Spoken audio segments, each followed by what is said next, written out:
मोर praise दलाल मोर भाई और भाई मैंने आज 25 तारीख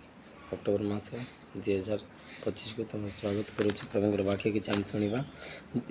रोमियो 8:28 पदर लिखा जाए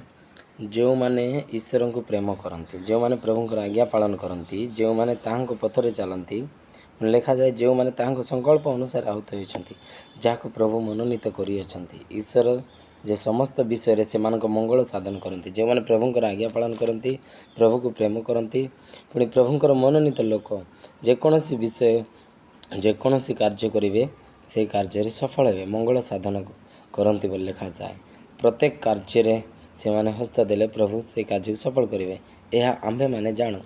कारण जो मैंने प्रभुंर आहूत प्रभुंर मनोनीत लोक जो मैंने प्रभु को प्रेम करती प्रभुंर आज्ञा पालन करती पवित्र पथर गमन करती दुष्ट मान मंत्र चलती ना पापी मान मार्ग ठिया हमें ना निंदक मान सबार बसती ना ए प्रकार लोक प्रभु